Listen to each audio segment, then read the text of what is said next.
கிறிஸ்துவுக்குள் பிரியமானவர்களே, இந்த புதிய நாளின் காலை வேளையிலே உங்களை சந்திப்பதில் மிகவும் மகிழ்ச்சியடைகிறேன்.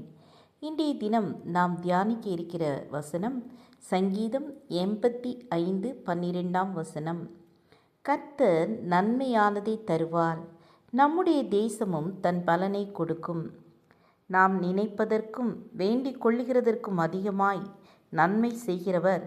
நன்மையான எந்த ஈவும் பூரணமான எந்த வரமும் பரத்திலிருந்து உண்டாகி ஜோதிகளின் பிதாவிடத்திலிருந்து இறங்கி வருகிறது. கர்த்தர் எனக்கு நன்மை செய்தபடியால் அவரை பாடுவேன் என்று சங்கீதம் 13:6 வாசிக்கிறோம். யாருக்கு நன்மை தருவார்? தமக்கு பயப்படுகிறவர்களுக்கு நன்மை தருவார்.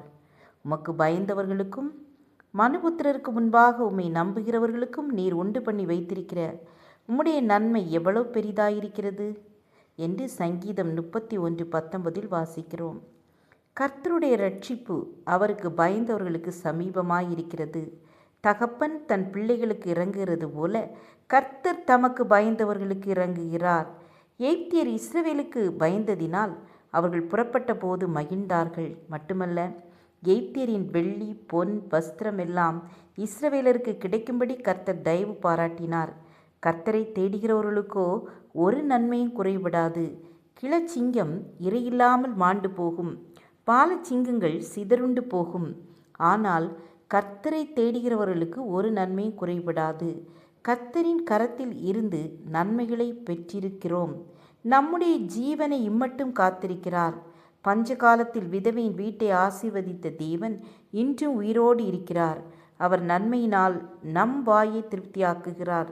பொல்லாதவர்களாகிய நாமே நம்முடைய பிள்ளைகளுக்கு நல்ல ஈவுகளை கொடுக்க அறிந்திருக்கும் போது பரலோகத்தில் இருக்கிற நம் பிதா தம்மிடத்தில் வேண்டிக் கொள்பவர்களுக்கு நன்மைகளை கொடுப்பது அதிக நிச்சயம். நம்முடைய ஆசீர்வாதம் மற்றவர்களை மகிழ பண்ணட்டும். நாம் சந்தோஷமாயிருக்க நம்முடைய தேசத்திற்காய் விண்ணப்பம் செய்வோம். தேசத்தின் எழுப்புதலுக்காக ஜெபிப்போம். நம்முடைய தேசம் அவனை அறிகிற அறிவில் வளரட்டும்.